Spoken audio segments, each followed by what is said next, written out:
लंडोरा प्रकरण को लेकर अब युवा क्या सोच रहे हैं, उसी पर बातचीत करने के लिए हरीश चेयरमैन भाजपा युवा नेता हमारे साथ हैं। जी चेयरमैन साहब, कैसे देख रहे हैं इस पूरे प्रकरण को? देखिए, ये प्रकरण जब से शुरू हुआ, जैसे कि आप सभी लोग अवगत है इससे, काफी दिन से प्रकरण चला हुआ है। और इस प्रकरण के द्वारा एक व्यक्तिगत लड़ाई दो समाज के मध्य फैल गई और धीरे धीरे मामला बढ़ता चला गया।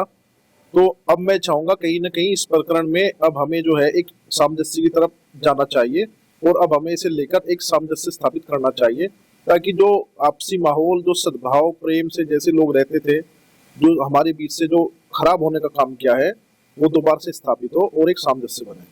अच्छा, हमने देखा है जब से प्रकरण चला है, आप भी वहां पे गए, वीडियो भी जारी किया, तो क्या लग रहा है, क्या किस तरीके की गलती है, किसने शुरुआत की इस पूरे मामले की? देखिए, शुरुआत तो ये अब से नहीं है, पिछले जो है, अगर इसका पुराना इतिहास लगाओ आप, जो दो मध्य जो हमारे वर्तमान विधायक उमेश कुमार है, पूर्व विधायक और प्रणव सिंह चैंपियन है, ये पिछले चुनाव के बाद से लगातार 3 वर्षों से हम भी सोशल मीडिया देखते हैं, एक दूसरे पर छींटाकशी करना।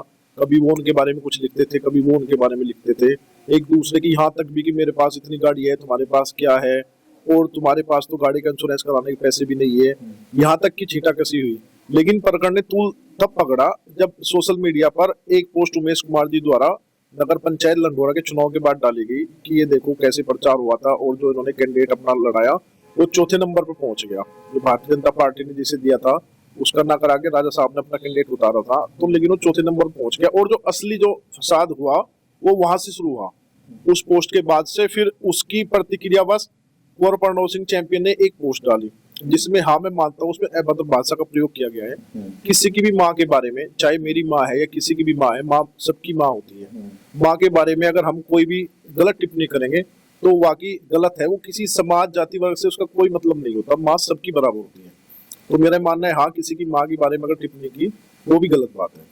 तो ये प्रकरण जो है चल रहा था, लेकिन उसके बाद से आप देखते हैं कि युवाओं में जो है, चाहे वो गुज्जर समाज के युवा हो, चाहे वो ब्राह्मण समाज के युवा जो है बढ़ चढ़ कर हिस्सा ले रहे हैं, गाली गलौज कर रहे हैं, रील बना रहे हैं तमाम तरीके। तो युवाओं को देख रहे हैं कि बढ़ चढ़ कर हिस्सा ले, तो युवाओं को क्या कुछ कहेंगे? देखिए, मेरा कहना है कि विधायक जी, वो विधायक उमेश कुमार जी विधायक थे, अगर कोई इस तरह का मामला था, उन्हें लगा कि अभद्रता हुई, तो उन्हें और भी माध्यम है, आप पुलिस में जा सकते हैं। अब तो सोशल मीडिया एक्ट भी है, अगर हम किसी के बारे में टिप्पणी करेंगे। लेकिन उन्हें वो ना करके सीधा हिंसा का रूप लेके वो सीधे रंगमहल पे पहुंच गए। वहां पर अपने कुछ लोगों को लेके उन्होंने वीडियो भी वायरल किया कि जो है, आओ बाहर निकलो, ये करो। और इस तरह की एक जिम्मेदार व्यक्ति को विधायक होने के बाद इस तरह की घटना मैं तो नहीं मानता उचित है। अगर उन्हें बुरा लगा कि इस तरह की बात हुई, तो उन्हें उसके लिए जो आवश्यक कार्रवाई पुलिस के द्वारा जो होती है वो करनी चाहिए थी।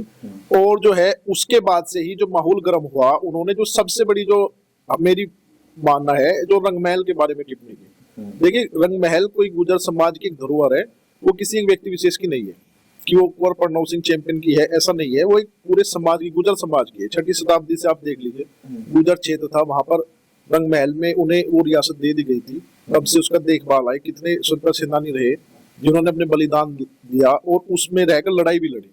स्वतंत्रता सेनानियों की एक कर्म भूमि भी रही है रंगमहल, वहां से लड़ाई लड़ी गई।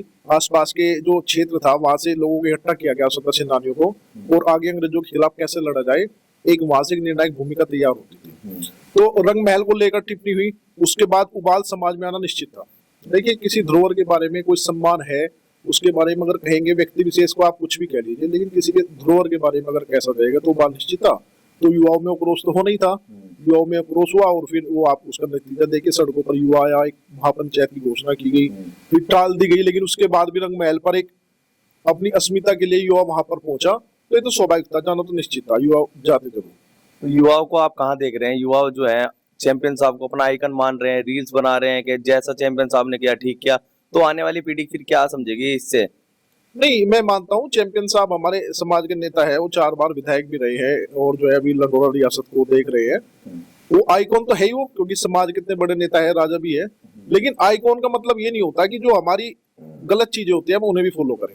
अगर मैं कहीं गलती करता हूँ, मैं समाज में हूँ, हम सामाजिक कार्य भी करते हैं, अगर मैं अच्छा काम करता हूँ तो मुझे फॉलो करें। लेकिन अगर कुछ गलत, मेरा पॉइंट किसी वे में गलत है कि ये चीज मेरी गलत है, तो मैं युवाओं से आग्रह करूंगा कि इस तरह अगर आप चाहेंगे कि हिंसा से काम चलने वाला नहीं है। अगर आप ये सोचते हैं कि रील बन के हम वायरल करेंगे, उसमें फिर ये हो जाएगा और हम पॉलिटिक्स नेता बन जाएंगे, ये आज के समय में युवा की बड़ी गलत सोच है। ऐसे रील वायरल होने से आप नेता नहीं बनते।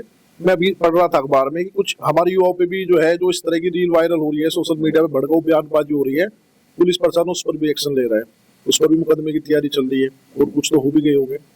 तो मेरा यही कहना है युवाओं से कि ऐसी रील या ऐसी वीडियो जो भड़काऊ हो या जो किसी दूसरे समाज को, किसी दूसरे समाज की भावना को आहत करती है, ऐसी वीडियो बिल्कुल नहीं बनानी चाहिए।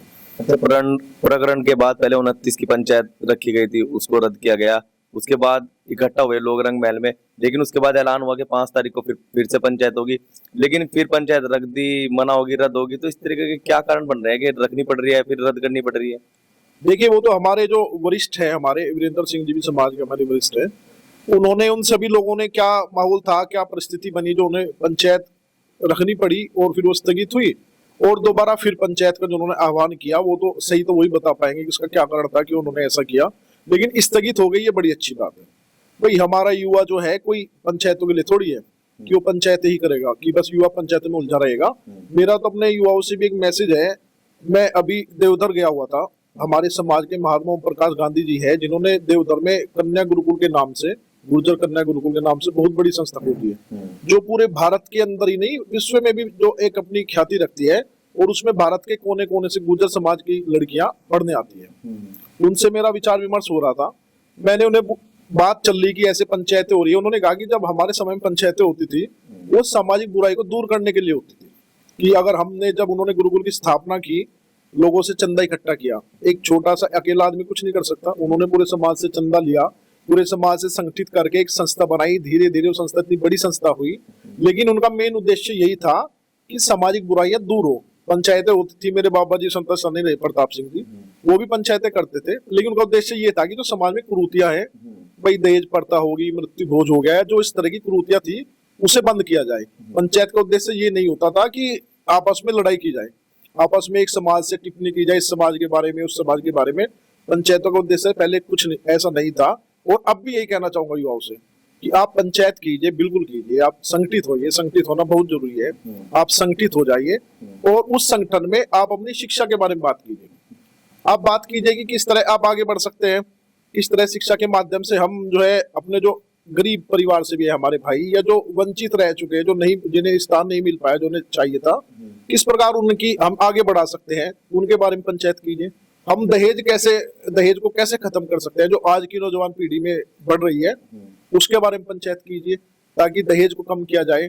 और हमारे कुछ नौजवान साथी, आपको देखना, आप कितने समाज में, हमारे समाज में ऐसे लड़के भी हैं जिन्होंने अपनी शादी 1 रुपए से की, जो बड़ी बड़ी नौकरियों पर चले गए, बड़े बड़े पदों पर है, लेकिन अपनी शादी 1 रुपए से की। तो हमें उन्हें अपना आदर्श मानना चाहिए, ऐसे लोगों के बारे में बताना चाहिए। पंचायतें कीजिए, जरूर कीजिए, लेकिन शिक्षा के बारे में, ऐसे लोगों के बारे में पंचायत कीजिए और समाज में, ताकि एक अच्छा मैसेज जाए। और हमारे समाज की एक सबसे बड़ी आपको खूबसूरती बताऊंगा, हमारे यहाँ पर मृत्यु भोज बिल्कुल बंद है। जो आप अदर समाज में देखेंगे तो वो सब जगह होता है, लेकिन ये जो है, ये हमारे बुजुर्गों ने एक पंचायतों के माध्यम से बंद किया था। तो आप ऐसे कुछ नई जो है, नई पहल कीजिए ताकि हम उसे बंद कर सके, और हमारी जो पीढ़ी आने वाली, वो पीढ़ी उसको जो है, क्या नाम, फॉलो करे और उसे लगे कि हाँ, हमारे बड़े हमारे बंद किए हैं, तो अब नहीं करना चाहिए। तो ये प्रकरण जो चल रहा था, उसके बाद पहल की बात करें तो पहल जो राकेश टिकैत जी ने एक समझौते की पहल की, लेकिन चैंपियन साहब ने उन्हीं पे सवाल खड़े कर दिए कि मैं इनका अस्वीकार करता हूँ इस बैठक को।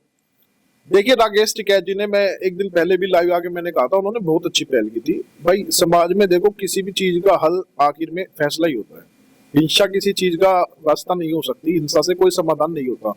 उन्होंने पहल की थी, अब वो तो पता नहीं वो क्या मामला चैंपियन साहब को लगा कि वो गलत था, क्या था, वो तो व्यक्तिगत वही बता सकते हैं कि उन्होंने ऐसा क्यों किया, लेकिन हाँ, उन्होंने पहल की, मैं उनके फैसले का स्वागत करता हूँ। आप कह रहे हो कि चैंपियन साहब ने क्या सोचा? चैंपियन साहब ने उसमें ये भी लिखा था कि हमारी तुलना उससे मत करिए, वो तो अभी भी उसको मेंढा, मच्छर, इस तरीके की भाषा, अब भी चैंपियन साहब अंदर से ही इस तरह की भाषा का प्रयोग कर रहे हैं अब भी। देखिए, इस तरह की कोई मैंने तो देखी नहीं पोस्ट, अगर कोई ऐसी पोस्ट होगी, मैं कहूंगा अब तो चीजों को खत्म कर देना चाहिए। और इस लड़ाई को अगर वो व्यक्तिगत रखनी चाहते हैं, मैं चाहूंगा वो व्यक्तिगत कर, किसी को लड़ाई रखनी, मेरी आपसे लड़ाई है और मैं नहीं चाहता मेरा आपका फैसला, तो व्यक्तिगत हो सकती है, लेकिन मेरा तो मैसेज समाज के लिए है कि समाज इसे अपनी लड़ाई ये ना माने कि जो है मुझे दूसरे समाज को टारगेट करना है, उन्हें कुछ कहना, इस काम को बिल्कुल बंद कर देना चाहिए। ठीक है, व्यक्तिगत किसी की लड़ाई है, वो चल रही है, वो खत्म भी हो जाएगी, धीरे धीरे चीजें खत्म हो जाती है, लेकिन अब हमें चाहिए। और अब एक चीज और, जैसा उत्तराखंड प्रशासन ने भी कहा है और हम सब भी कहते हैं, भाई अब मामला कोर्ट में है, कोर्ट में जो है उसमें 14 दिन की उन्हें तारीख मिली थी। अब मामला हाई कोर्ट में गया है, तो हमें न्यायालय के फैसले का सम्मान करना चाहिए। अब जो भी फैसला अगर न्यायालय से आएगा, और हमें जो अनावश्यक पंचायत इन सबको बंद कर देना चाहिए। तो मेरा अंतिम सवाल तो ये प्रकरण जो चल रहा था, कई फैसले हो रहे, तारीखें हो रही, रद्द भी हो रही पंचायत, तो क्या लग रहा है किस ओर जाएगा ये फैसला, होगा आगे, क्या कुछ लग रहा है आपको? देखिए अभी तो जो है मुझे ये लग रहा है कि ये चीजें अब अंत की ओर जा रही है, क्योंकि कहीं ना कहीं समाज में आप भी देख रहे हैं, हर समाज से, चाहे हमारा ब्राह्मण समाज हो या गुर्जर समाज हो, उसके युवा भी इस मामले में मुहिम में आगे आ चुके हैं।